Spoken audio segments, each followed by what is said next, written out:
Well,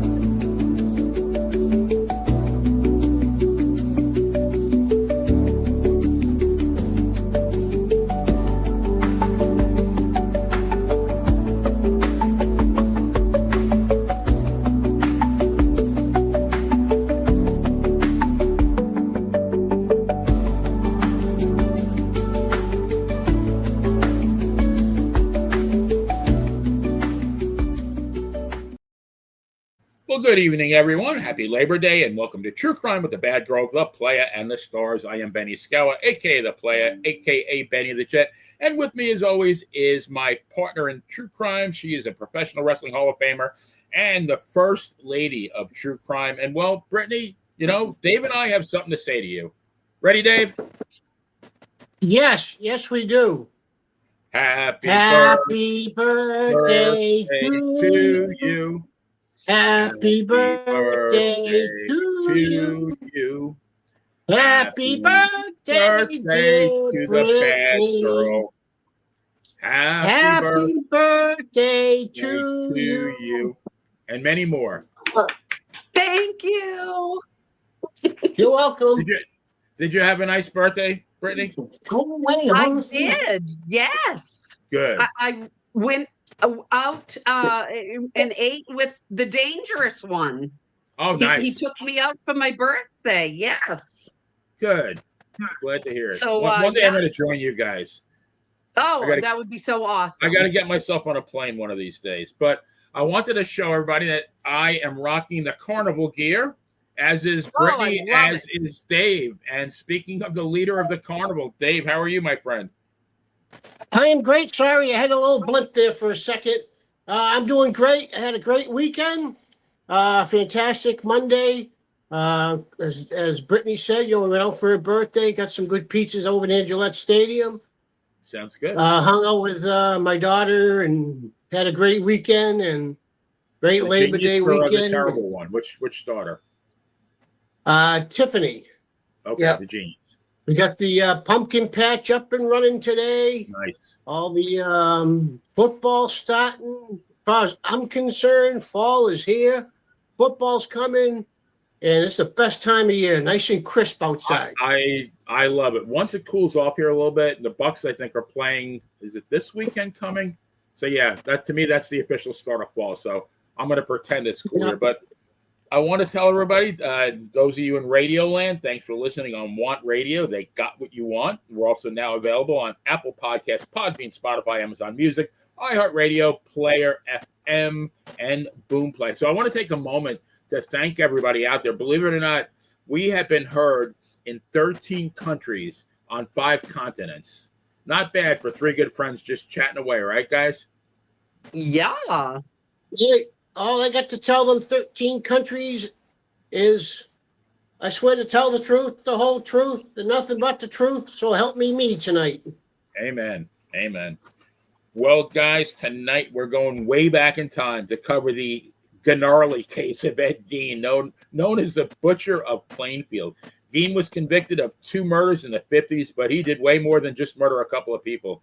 This case is just about as dark as it gets. I want to give a disclaimer. It's not for the faint of heart. You guys remember ODB, the wrestler? What did that stand for, ODB? Was it? One dirty biatch. One dirty biatch, right? Well, this guy should be OSB, one sick bastard. So the bad girls give us some of the details of what I believe. This might be one of the most bizarre cases we've ever covered, or just ever. And I don't want to hear, mental health, PTS. This guy was just pure representing the devil, evil. That's what he was. Yeah. Yeah, I agree with you, Benny. This one is, they're all over the top, but this is way over the top. I mean, not in terms of quantity, as far as how many, because he didn't really, he only got convicted of 2 murders, but as far as what he did, I don't think we've ever covered a more gruesome case. Yeah, I agree. So his name is Edward Theodore Gein, and he was born in La Crosse, Wisconsin on August 27th, 1906. The second of 2 sons to George Philip Gein and Augusta Wilhelmine Gein. That's an interesting middle name. Glad Yeah, it's you don't not do that one mine. anymore. Gein had an older brother named Henry. Augusta, who was fervently religious, oh, both the poor woman, and nominally Lutheran, frequently preached to her sons about the innate immorality of the world, the evil of drinking, and her belief that all women were naturally, promiscuous and instruments of the devil. Oh, She sounds like Bobby Boucher's mom from The Waterboy. if you can think of that. Yeah. Yeah. She reserved time every afternoon to read to them from the Bible, usually selecting verses from an Old Testament and the book of Revelation concerning death, murder, and divine retribution. Gein idolized and became obsessed with his mother. Well, that's weird. If anybody forced me to do that, I don't think I'd idolize them, but to each his own. Right. George Gein worked as a carpenter, tanner, and in the city fire department. He also owned a local grocery shop, but soon sold the business and left the city with his family to live on a 155-acre farm in the town of Plainfield, Wisconsin. Ugh. Looks like a cross between the Addams Family and the Munsters. Right? That's exactly what I thought. Oh my gosh. Which became their permanent residence. Augusta took advantage of the farm's isolation by turning away outsiders who could have influenced her sons. Ugh, this sounds creepy from the start with this mother. Oh, yeah. Yeah. Gein left the farm only to attend school. Outside of school, he spent most of his time doing chores on the farm. He was shy. Classmates and teachers remembered him as having strange mannerisms. Oh, you ain't seen nothing yet. Such as seemingly random laughter, as if he were laughing at his own personal jokes. Augusta punished Gein whenever he tried to make friends, according to family acquaintances. Despite his poor social development, Gein did fairly well in school, particularly in reading. You know who he reminds me of? Remember on Andy Griffith, Ernest T. Bass? Yes. No. They I love remember. it. I love Uh-oh. Andy Griffith. I remembers. watch him every night. Yeah, Ernest T. Bass, the guy always threw rocks at the courthouse. Yep. Yeah, Yep. they look very similar. Oh, wow. Well, on April 1st, 1940, Gein's father died of heart failure at age 66. Gein and his brother Henry began doing odd jobs around town to help cover living expenses. The brothers were generally considered reliable and honest by the rest of the community. While both worked as handymen, Gein also frequently babysat for neighbors. He enjoyed babysitting, seeming to relate more easily to children than adults. Henry began dating a divorced mother of two and planned to move in with her. He worried about his brother's attachment to their mother and often spoke ill of her around Gein, who responded with shock and hurt. On May 6th, oh, Bye-bye. Say hi to Bray. Hi, Bree. She wanted to be part of the show tonight, huh? She did. She did. Oh, look at, she's so cute. Oh, she's like, nope, I don't want to hear about Ed Gein. All right, here, let you. She knows. That was cute. Wanted to make a cameo, I guess. Aww. On May 16th, 1944, Gein was burning away marsh vegetation on the property. The fire got out of control, drawing the attention of the local fire department. By the end of the day, the fire had been extinguished and the firefighters gone. Gein reported Henry missing. With lanterns and flashlights, a search party search for 43-year-old Henry, whose dead body was found lying face down. Apparently, Henry had been dead for some time, and it appeared that the cause of death was heart failure, since he had not been burned or injured otherwise. Yeah. That kind of makes me wonder. It was later reported by biographer Harold Schechter that Henry had bruises on his head.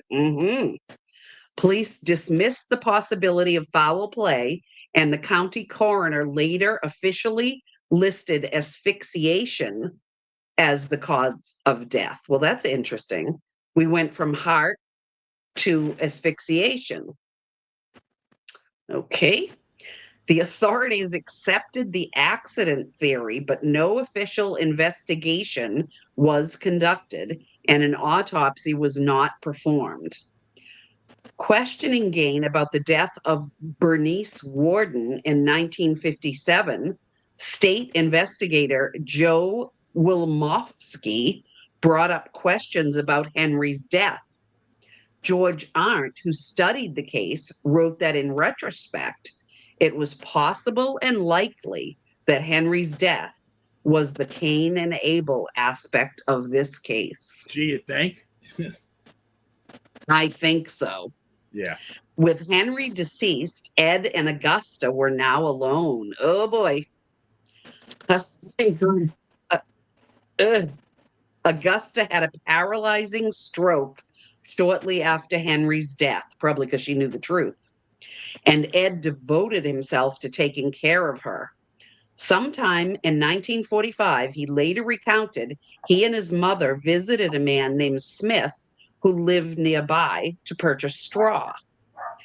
According to Ed, Augusta witnessed Smith beating a dog. A woman inside the Smith residence came outside and yelled for him to stop, but Smith beat the dog to death. Oh, that is awful.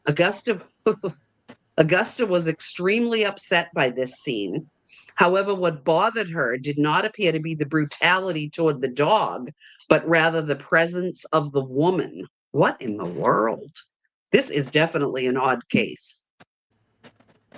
Augusta told Ed that the woman was not married to Smith and so had no business being there, and angrily called her Smith's harlot. That's old school for ring rat, right? Pretty much. She had a second stroke soon after, and her health deteriorated rapidly. Augusta died on December 29th, 1945, at the age of 67. Ed was devastated by her death, and in the words of Schechter, he had lost his only friend and one true love, and now he was absolutely alone in the world. Gein held on to the farm and earned money from odd jobs. He boarded up rooms used by his mother, including the upstairs, downstairs parlor, and living room, leaving them untouched. All right, this is creepy. Well, the rest of the house became increasingly squalid.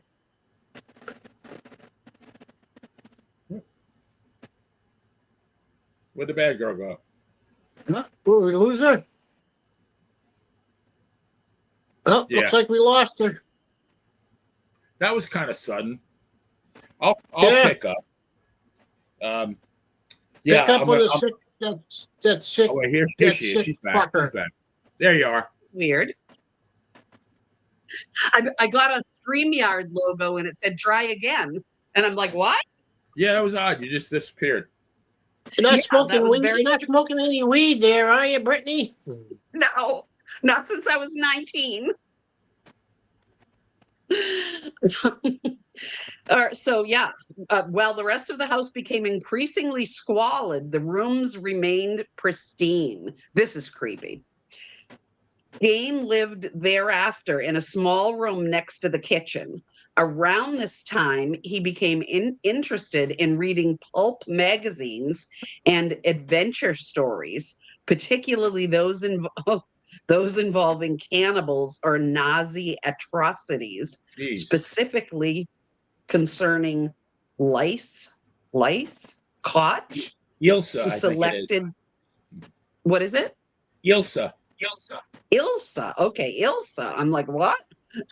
Ilsa Koch, who selected tattooed prisoners for death in order to fashion lampshades and other items from their skins.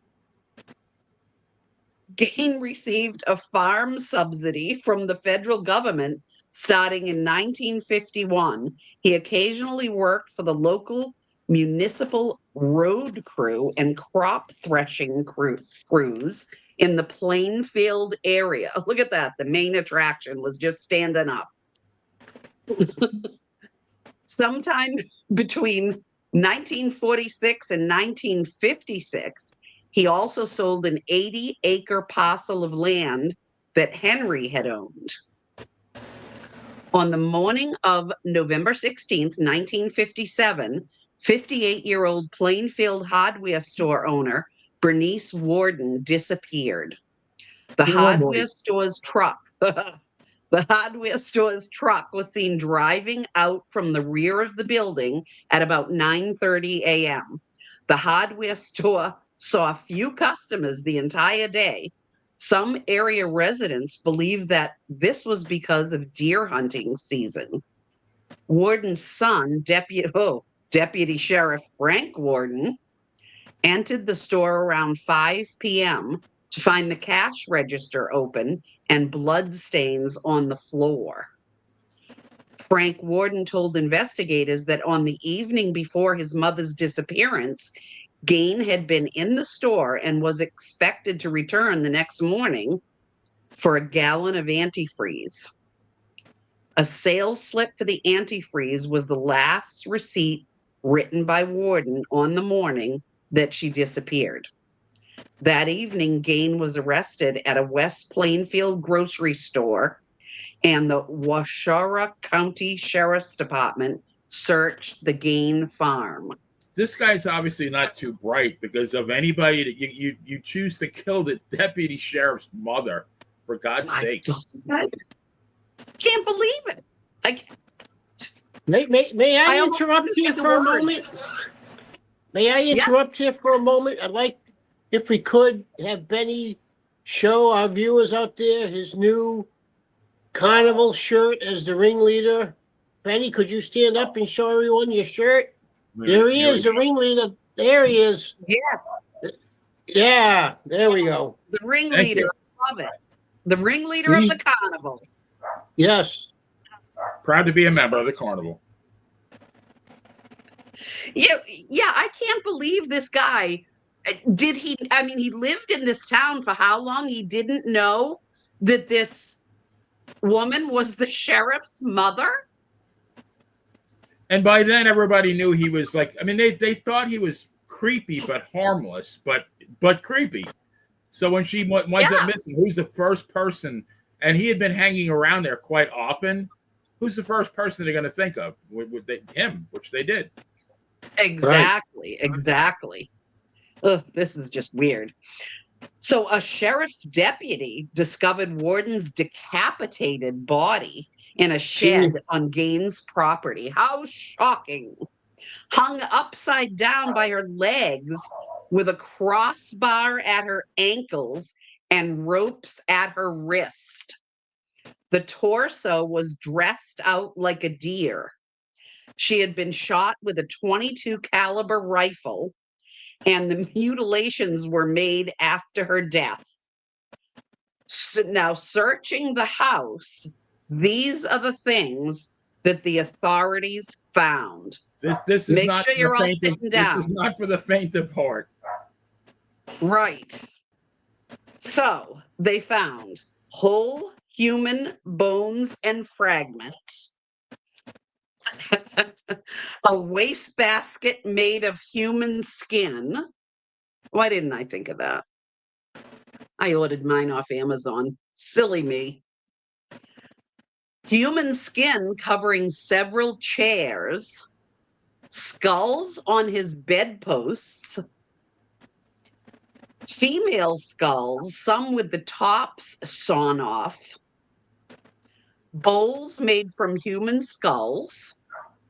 A corset made from a female torso, skinned from shoulders to waist.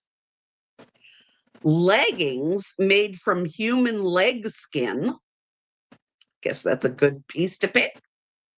This guy have a job at all? Masks made from the skin of female heads. All right. Mary Hogan's face mask in a paper bag. Mary Hogan's skull in a box. Bernice Warden's entire head in a burlap sack. Jesus Bernice Christ. Warden's heart in a plastic bag in front of Gein's potbelly stove. Oh, 9 vulvas in a shoebox. I think I'm going to I up think I Chuck. just- That sounds like the name of a song. 9 volt was in a shoebox. Right? To think I just used to put quarters in a shoebox. I don't know. Maybe Just I'm not think, normal. this could be your neighbor, you know? Right? Right? A young girl's dress and the vulvas of 2 females judged to have been about 15 years old. Oh, A belt made from female human nipples. 4 noses. A pair of lips on a window shade drawstring.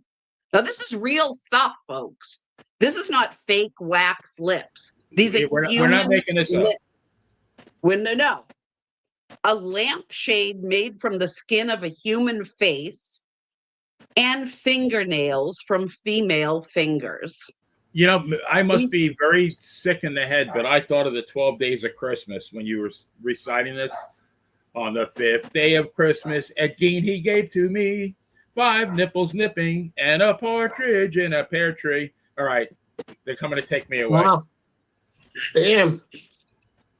And Oh, a vulva in a shoebox. Right. He was a good artist. The only problem is the stuff he used to make art with was dead people. Right. I apologize, everyone. I can't help myself. It's old age. That was a good one. These artifacts were photographed at the state crime laboratory and then decently disposed of.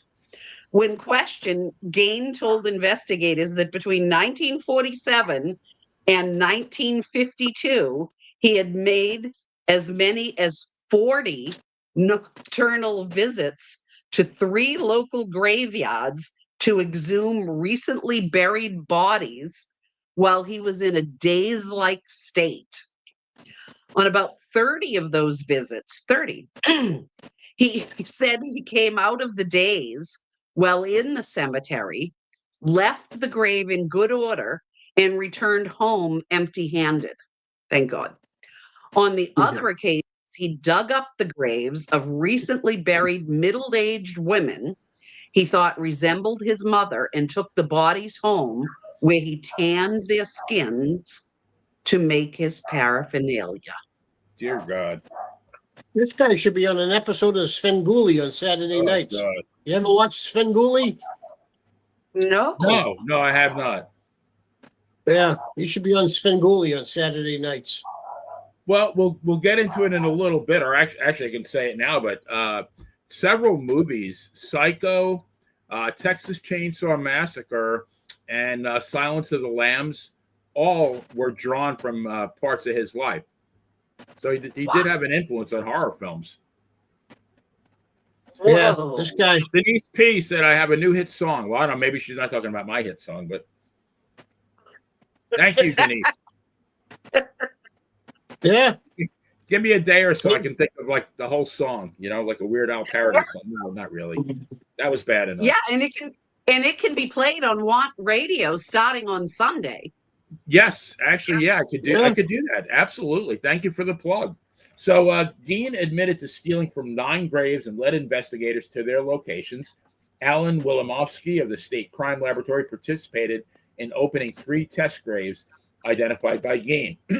The caskets were inside wooden boxes. The top boards ran crossways, not lengthwise. The tops of the boxes were about 2 feet below the surface in sandy soil. Gein had robbed the graves soon after the funerals while the graves were not completed. The test graves were exhumed because authorities were uncertain as to whether the slight Gein was capable of single-handedly digging up a grave during a single evening. They were found as Gein described. One casket was empty. Another casket was empty, but contained a few bones and Gein's crowbar. And the final casket saw most of the body missing, yet Gein had returned rings and some body parts. So he wasn't in it for the money. I guess, he had that going for him, right? He's in it for the kill.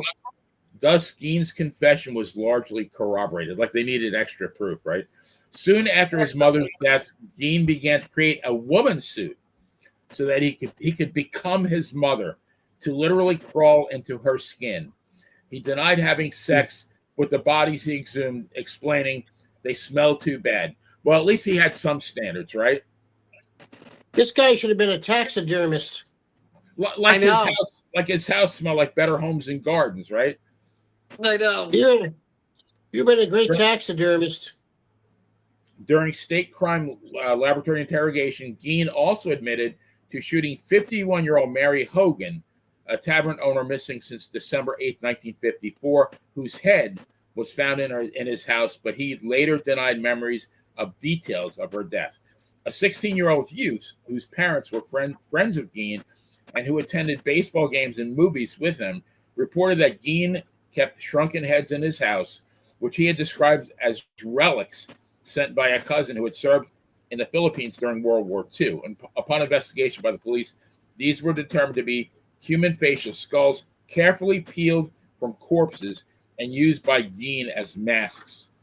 There's very little that can make me lose my appetite, but this is working. I know. I wonder what he used to eat for dinner every night. What do you think he cooked? Chickens? I don't know. Gizzards? Just thinking that. Gizzards? Like what do you eat for dinner when you're that fucked up? I don't think he's eating burgers. It reminds me of Jeffrey Dahmer's favorite song, "Billy, Don't Be a Gyro." Like. You're going to hit the Billboard top 10 pretty soon. I'm not going to sing that one, though. Sorry, Denise. During questioning, Sheriff Art Schley reportedly assaulted Gein by banging his head and face into a brick wall. I would have blamed it on Tourette's. I just had a spasm. As a result, Gein's initial confession was ruled inadmissible. I just have this mental image of this sheriff banging this guy's head against the wall. Schley died of heart failure in 1968 at age 43 before Gein's trial. Many who knew Schley said he was traumatized by the horror of Gein's crimes, and this, along with the fear of having to testify, especially about assaulting Gein, caused his death. In addition to the murders of Hogan and Worden, Gein was also considered regarding several other unsolved cases in Wisconsin. In November 1957, authorities confronted Gein with a list of missing persons cases that occurred between the death of his mother and Worden. Their suspicions were further aroused after the discovery of Hogan's remains. However, lie detector tests exonerated Gein of any other murders, and his psychiatrist concluded that his violence was only directed to women who physically resembled his mother. On November 21st, 1957, Gein was arraigned on one count of first-degree murder in Waushara County Court, where he pleaded not guilty by reason of insanity. Yeah, he was crazy about that shit. He was diagnosed with schizophrenia and found mentally incompetent, thus unfit for trial. He was sent to the Central State Hospital for the Criminally Insane, now the Dodge Correctional Institution, a maximum security facility in Waupun, and was later transferred to the Mendota State Hospital in Madison. In 1968, this is interesting, 10 years later, doctors determined Gein was mentally able to confer with counsel and participate in his defense. The trial began on November 7th, 1968, and lasted 1 week. A psychiatrist testified that Gein had told him that he did not know whether the killing of Worden was intentional or accidental. Gein had told him that while he examined a gun in Worden's store, the weapon discharged and killed Worden. I hate it when that happens. He said that he had not aimed the rifle at Worden and did not remember anything else that happened that morning. At the request of the defense, Gein's trial was held without a jury, with Judge Robert H. Golmar presiding. Gein was found guilty by Golmar on November 14th. A second trial dealt with Gein's sanity. After testimony by doctors for the prosecution and defense, Golmar ruled Gein not guilty by reason of insanity and ordered him committed to the Central State Hospital for the Criminally Insane. Wait a minute, isn't that what happened in the first place? You know, if he did that today, he'd just get bail. These liberal judges would just give him bail. He'd be back out on the streets. He'd be on the show with us. Gein spent the rest of his life in a mental hospital. Judge Golmar wrote, due to prohibitive costs, Gein was tried for only one murder, that of Mrs. Worden. He also admitted to killing Mary Hogan. Gein died at the Mendota Mental Health Institute due to respiratory failure secondary to lung cancer on July 26, 1984, at the age of 77. Over the years, souvenir seekers chipped away pieces from his gravestone until the stone itself was stolen in 2000. It was recovered in June 2001 near Seattle, Washington, and was placed in storage at the Washoe County Sheriff's Department. Gein is interred between his parents and brother in Plainfield Cemetery. His gravestone now unmarked, but not unknown. Holy shit! They stole his headstone. Yeah. Geez, he's more of a rock star than Jim Morrison. This guy's fucked. You know, I took it piece by piece. but we have a lot of songs tonight. I mean, his wasn't quite as bad. Eileen Wuornos had the worst childhood ever. Yes. Damsel of death. But I mean, not that this was very unhealthy. That mother, she ruled that house with an iron fist. You know, one woman with a devil. You know, he didn't have Vicky Valancourt to show his boobies or her boobies like Adam Sandler did in Waterboy, Bobby Boucher. But I mean, he had no outlet. He wasn't allowed to have friends. I mean, this was just an accident waiting to happen. Yeah, and it turned into a rather creepy one. I wonder if he had Thanksgiving dinner at his house with any relatives. I listened to a podcast about this. They said that one detective, they actually both of them when the smell of that house, literally when they saw the corpse, they actually bumped into it. A Worden's corpse in the kitchen hanging. At first they thought it was a deer because it was deer season. And then they realized, wait a minute, we have a missing woman, and this is her. And the first thing they did is they went outside and vomited. Oh. And these are seasoned cops who have probably seen almost everything. Now they've never seen this, of course. Yeah. So imagine. Was she when she was hung up like a deer? Was her head cut off? Or was her head still on? She was decapitated and she was gutted like a deer, apparently. Jesus, Mary and Joseph. That's just grotesque. That's disgusting. Absolutely disgusting. This is where I need everybody's help, including the chat room and you guys. Do you think he killed these women because he hated his mother, or do you think he killed these women so that he could use their remains to become his mother? I don't know which one it is. Good question. Could be a little bit of both. Yeah. Could be a little bit of both. But he definitely hated women, that's for sure. I mean, when you take their nipples and make a belt, that's, I mean, he definitely didn't like women, that's for sure. And he definitely hated his mother from the sounds of it. So it could be a little bit of both. Jesus, he makes Scott Peters, he makes the Menendez brothers look like fucking like choir boys. yeah, Jesus. Holy crap. there's nobody that we have covered. This is our 60th episode, and nobody comes close, I think, to this guy. Like I said, a lot of people have murdered more people, but nobody was as grotesque as this guy. Yeah. Imagine come across this guy. Imagine have interactions with this guy.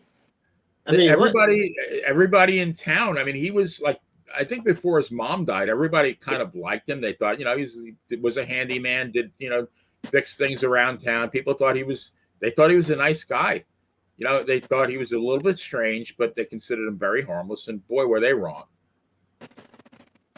Yeah. The mom's death definitely pushed him over the edge. I mean, I think had she not died, I don't think a lot of this would have happened, but who knows? Yeah. I think he was pushed over the edge before that. Well, you know what I feel caused this? I don't feel that he hated his mother. And I don't feel that he wanted to become his mother. I could be wrong. But I feel like she had ingrained in him that women were just simply evil and to not have anything to do with them, stay away from them.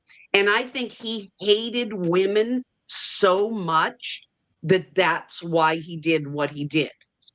But then that makes you go, all right, but if these two women looked like his mother, I mean, is that the only coincidence that they were close to her age and that they looked like her?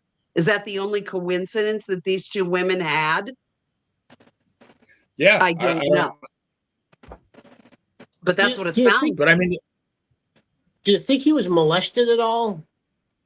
I kind of do. By his mother? Like, do you think he was molested or sexually molested by the mother? I kind of do.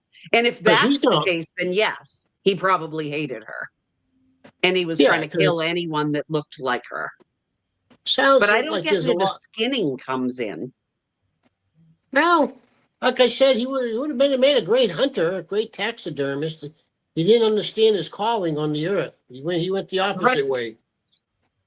He went the opposite way. But it's more to the story here. He had to be molested by his mother.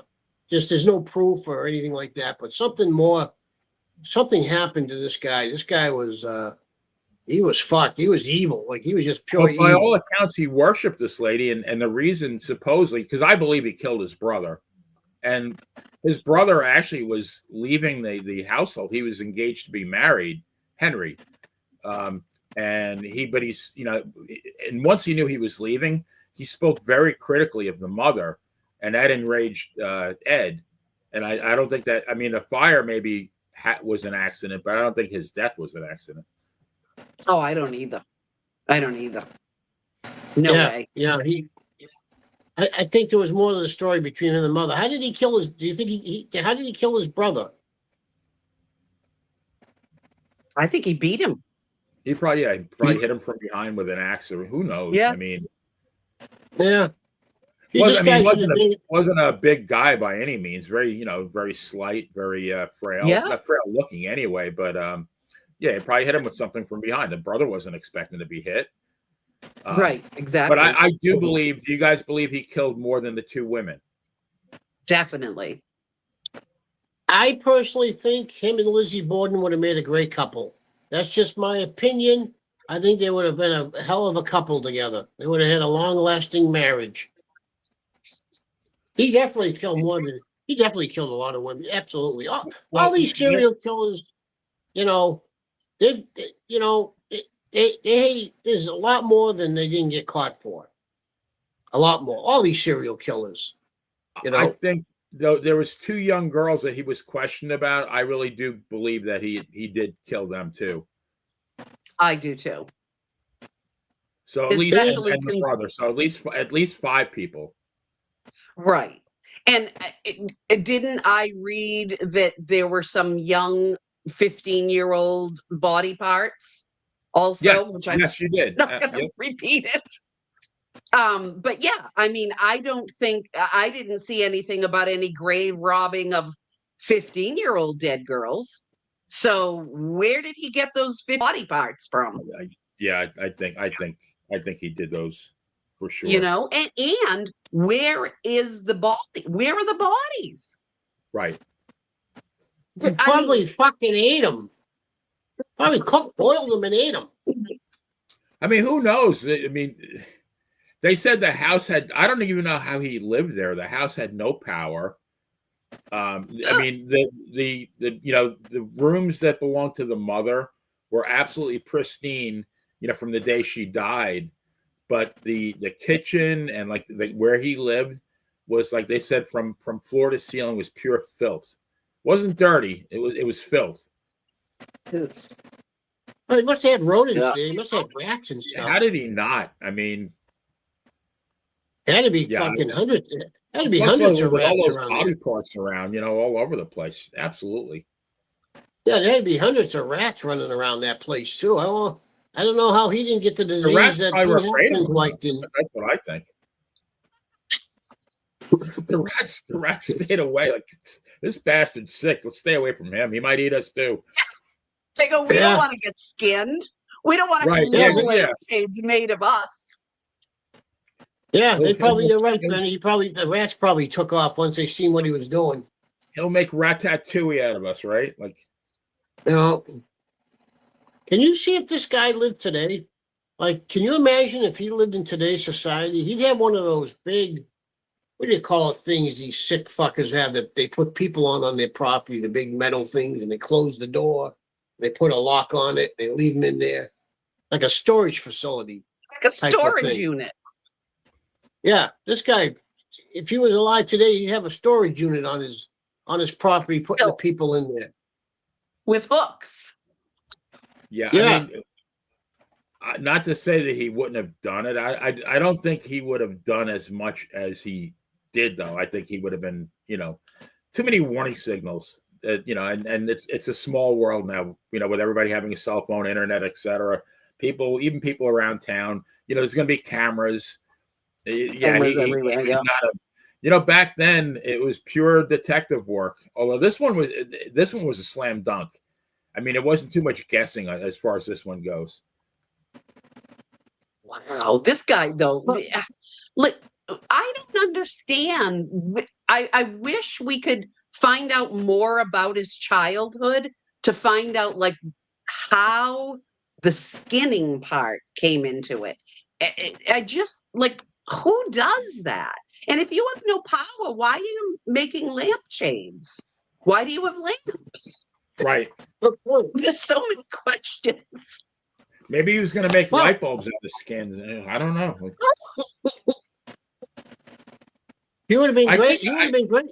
It would have been great selling them at a, you know, at a place like Benny goes and sells stuff. He would have been great at like a home show. Oh, at a home show, right? Yeah, home show for Killer Shades. Yeah. Maybe. Yeah, buy my Killer Shades. You get workout gloves made out of foreskin, right? Like. Yeah. There you go. Yeah. I'm not forcing these. Yeah. Imagine being the guy or girl that came and used the stuff. Look at these buckles. Look at these buckles for your belt made out of nipples. That one, I mean, like, I have a vivid imagination. I could not wrap my arms around how he possibly did that. I know. I'm wondering if he had like the belt, whatever it was made out of, and then made like studs out, and the studs were the nipples. That's the way my imagination is looking at it. Because I don't see how he could have made a belt. Maybe. He would have like 1,000 of them, wouldn't he? To make a belt? Maybe he had leather and he put the nipples on the leather or something. That's what I'm thinking. And he made he glued them on what I was thinking to look like studs. Studded nipple. Right. Apparently, he belts. Dressed up. So he had how many face masks? He had like, you know, maybe 9 or 10 face masks. He put on a face mask. He made I think it was at a Bernice Worden made an actual, like a, what do you call it? Like a corset kind of thing. He put that on. he put the leggings on that he made out of leg skin, and they said that on like a nice night he would actually dance outside his house. Imagine seeing something like that. Like, I wonder if he listened to Lawrence Welk. I wonder if he danced to Lawrence Welk. Yeah. I don't think he even had a TV set in the house. I probably wouldn't have even known who Lawrence Welk was. I mean, very, very isolated. They said it when he was younger, though, when he was in school, the teachers said he was a very smart kid, actually, and he was a good reader. But, I mean, he wasn't, he had no social skills. He wasn't allowed to have friends. He got punished when he had friends. Yeah, that's so sad. What she did to him is really a shame, what that woman did to him. She created him in a way. Literally, I mean, I know created that, a monster, yes. yeah. I mean, she did. She created a monster. I don't know how he made the choices he made. I don't understand where this all comes from. But she really created a really messed up child that became an even more messed up adult. Yeah.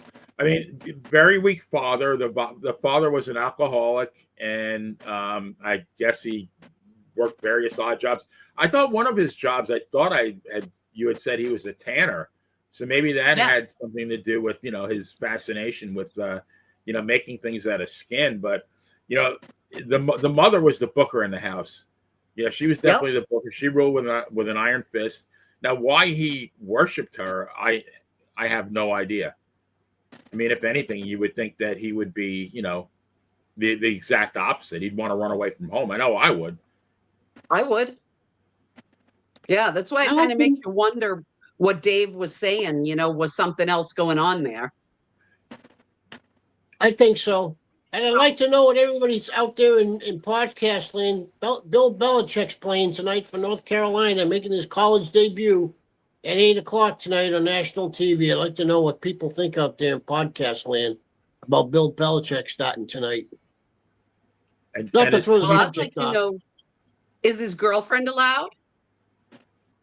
I think it's past her curfew. Yeah. God bless that guy. God bless him. Well, she does. She loves him for his personality, right? It has nothing to do with the fact he's worth, what, $50 million?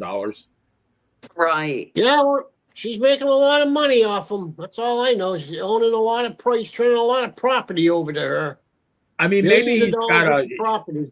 He's got a side that I haven't seen, but every interview I've ever heard him do, he sounds like a sack of gravel. Yeah.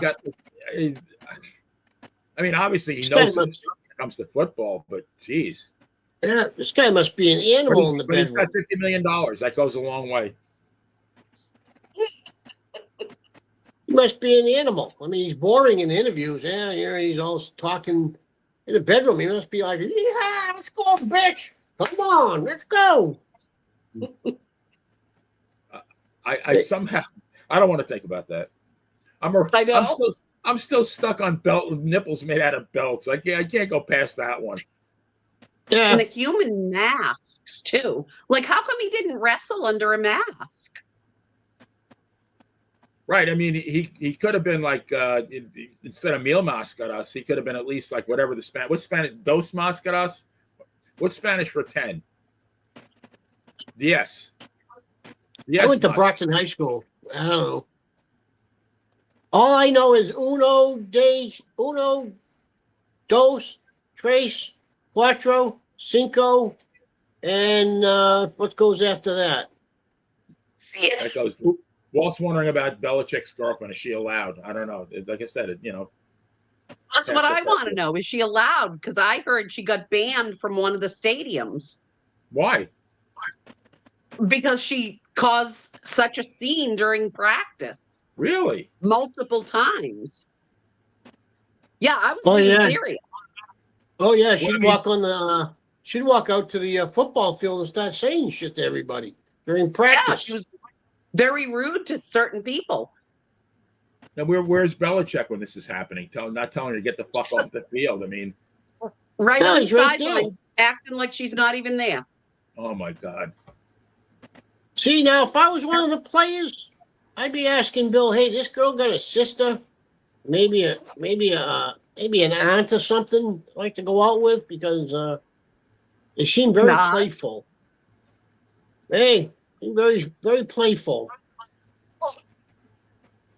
I I don't don't know. know. She's being kind of You know, bitchy. for all his success with the Patriots, I really think this whole thing is going to put a damper on his legacy. I think he should have just stayed retired. You know, if you want to have a 24-year-old girlfriend, that's nice, but like, just go away. I think he should have stayed with the nice blonde lady. What was her name? Linda, that he was with for what, 19 years? She seemed What- very Yeah. nice, very What age happened with her? appropriate, lifestyle appropriate. I don't know, but she's getting in fights every other weekend in Nantucket with the new girlfriend. Yeah, really? they don't like. Oh yeah. Stuff shit's hitting the fan. In fact, I think he put up one of his houses up for sale in Nantucket a couple of weeks ago, if I'm not mistaken. But the shit's hitting the fan in Nantucket. Yeah, Yep. because the old She's- girlfriend, she lives on the property down there. Yep. Yeah, You know, I would have taken it like, you know, after he left the Patriots and nobody offered him a job. I would have taken that as, you know what, I think it's my time. You know, it's Exactly. time to take my $50 million or whatever he's worth, which it's got to be at least that much money.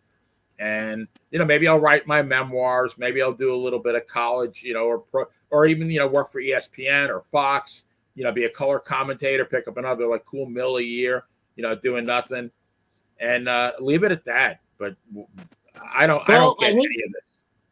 I hate to burst your bubble there, player, but he's worth a hell of a lot more than 50 million, considering about the last 10 years of his contract, he was making $25 million a year. Yeah, that was the problem with. But he's got a 24-year-old girlfriend. You don't think she's high maintenance? Right. Well, that was the problem between him and Tom Brady. That's why they would never give Tom Brady more than 20 million, because Belichick didn't want Tom Brady to make more money than him. Bill Belichick was making $25 million about the last 10 years of his contract. Well, Me and Brittany actually were at near the stadium yesterday. We forgot to go there to see the Tom Brady cheater statue. You know, we were supposed to do that, but we forgot. We totally forgot. I don't know. I mean, I think, you know, my opinion is they needed each other, you know, although Brady did come here and win a Super Bowl. True. And Belichick didn't really do much of anything once Brady left the Patriots. So, right. But he didn't do nothing, and he didn't do nothing before Tom Brady either. He was just a below 500 all right, coach. Jason's saying, all right, let me flash this up. Belichick has got it. Yeah. I agree with Jason. You know what? There's an easy way. Let's see. What is Bill Belichick's net worth? Here we go. Here we go. Estimated to be in the range of 60 million to 65 million. So that's pretty close. Wow. Well, you're right. I guess he is high maintenance. Wait a minute, though. Dave, you said he was making how much? He's worth more than that. He was making 20. Now, we're going previous to the time he was with the Patriots. The last 10 years of his contract or so, he's making 25. He was the highest paid coach in the league. Maybe a lot of wars and blow. You know, the money had to go somewhere. He's making 25 million a year, plus he owns all this property. You know how much the property in Nantucket alone is worth? I mean, he has like 6 houses on his property. Yeah. That property alone is probably worth $50 million. So no, I agree with Jason. Jason's right. He's worth a lot more than that. He could have it like in other people's names. Who knows? And now he's making $10 million. Now he's making $10 million with the Tar Heels a year. Well, is the crazy girlfriend on the payroll or no? Yeah, she's ahead of his production company. He has a production company. She's ahead of it. She's the one that does all the interviews and sets everything up. And I heard now he's coming out with a new line. I don't know if it's true or not, but they're coming out with a new line of like perfumes and colognes called Gold Digger. They're starting a company called Gold Digger. And it's supposed to be a line. Trademarked it. Yeah, there's supposed to be a line of colognes and perfumes and stuff like Gold that. digger. I mean, that's appropriate, right? Yeah. Well, that's probably how they get the idea. Like everybody's calling her a gold digger. I mean, that's Yeah. probably how they get the idea. Yeah. Yeah, they actually God bless that trademarked girl. the name Gold Digger. Yeah. And two other names similar to that. I read that recently. But not for anything. I mean, I'm attracted to younger women, but like up to a point, because I mean, he's what, 72, 73? Yeah. Yeah. And she's what, 24? Yes. Yeah. What do you talk about? I agree. don't know, but I want her to come. I want her to come to the carnival. Like, if she's listening now, can you please come to the carnival? Ask for Dave. No admission. You can come right in. No, but like, what do you like? You're going to talk about music. She probably doesn't even know who the Beatles are. I mean, I know. what do you talk about? I mean, yeah, you might have the sex thing in common, but that's gonna, what do you talk about for the 16 waking hours you have every day? Like, what do you have in common to talk about? I just, to me, it's just, I don't know. Like I said, and I have a pretty vivid imagination, but I don't see it. I don't get it. Yeah, I don't either. That's too much. I mean, that literally could be his granddaughter. Yes. So absolutely. When it can be if it's your grandchild's age, whether it's male or female, I think that's like way, way beneath the cutoff. Because age shouldn't matter, but sometimes it does. There's a certain cutoff that it has to matter. Well, I mean, here's the bottom line. When your future mother-in-law could be your daughter, I think that's kind of a red flag. Yep. Well, I often wonder if Tiffany and Terrible Tory brought Bill Belichick home. I would be very, very upset until he gave me one of his properties, and then I'd give him my blessings, I guess. Yeah, maybe one of his give you a Super Bowl ring. Maybe throw one of his houses. Sure. Yeah, fuck his rings. I want one of his houses down in Nantucket, and then I give him you have my blessings. God bless you too. Let me go to Nantucket. Maybe the reason why he doesn't have money. Maybe he bought Ed Gein's nipple belt. Maybe he spent it all on that. I don't know, but if anybody hasn't noticed, my morals ain't that high. So Oh, come on, Dave. See, Denise exactly, Denise. Exactly. That is too much. There has to be a common sense cutoff somewhere where there's just not going to be, like you said, Benny, to put it bluntly, she's young enough to be his granddaughter. Yeah, like I said, his future mother-in-law is young enough to be his daughter. That's a bit much. Listen, all kidding aside,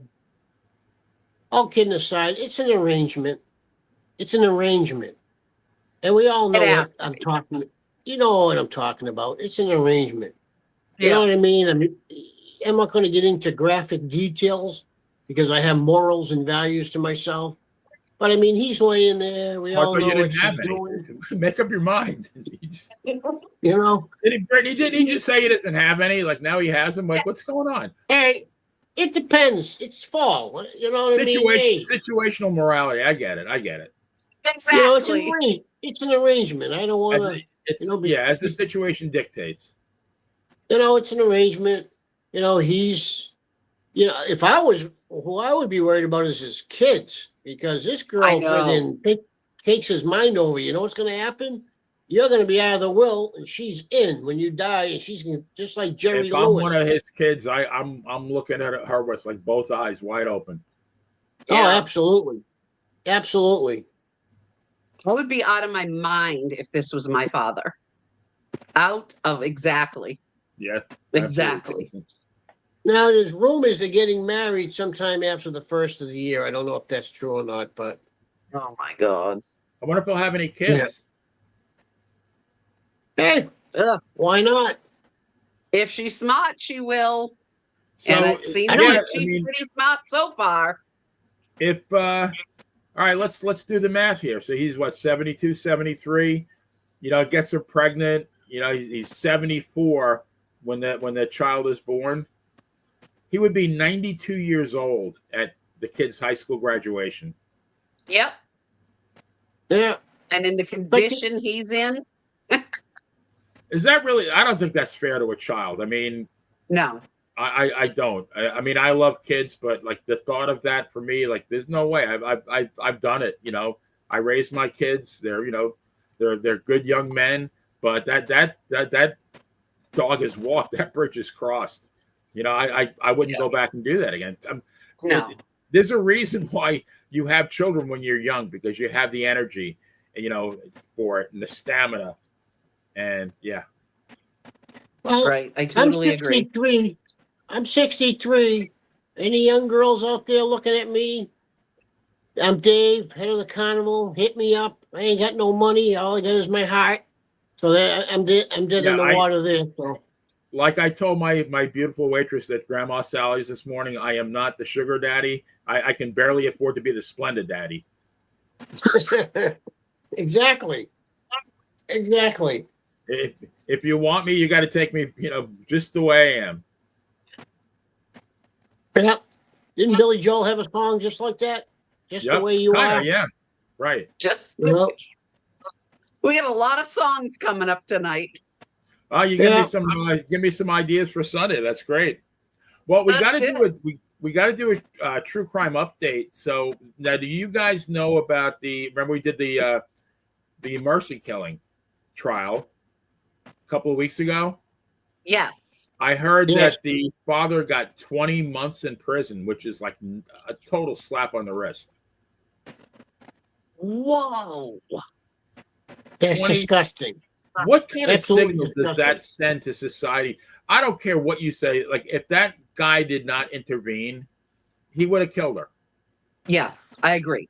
Only by the intervention of that brave guy, thank God, her life was spared. And you're going to give him 20 months? That's shameful. Right. And you know what the fucked up part is? Sooner or later, that daughter's going to be dead, because once he gets out, he's going to go do it again. Because they messed up with that. They messed up with that religion in their mind. Yeah, 20 months, and he's going to serve maybe half of that. So by this time next year, he'll be out, and he supposedly has a 10-year no contact. You think he's going to give a rat's ass about that? Absolutely not. As soon as he gets out of prison, if I was her, I'd get a new name. I'd go in witness protection, because he's going to end up killing her. When you're on a mission like that, and that shit takes your mind over, Allah or whatever you believe in, the only way you're going to stop that is if she shoots and kills him. Not for anything. This guy never acclimated to the American culture. He was still living under his own set of rules. And when he gets out, I don't think that's going to change one bit. I think he'll go right back to living under his own set of rules. Yep. Yeah. I totally agree. And thank God the Menendez brothers didn't get out. They both got denied their bail for now, unless Gavin Newsom steps in. But I don't think he would step in and let them out. Right. Yeah, that's interesting. Justice was served there. I think they're where they belong, as far as I'm concerned. Yeah, absolutely. I kind of expected a greater possibility of them getting out. I'm a little surprised that they didn't, and I'm very surprised at the stern talking to that they got from the judge. Well, I think what disturbed everybody in that, the judge and the parole board, was how they ran out of bullets, went back, reloaded the gun, went back and shot the mother in the face, and pretty much blew her head off. I think that's what they said.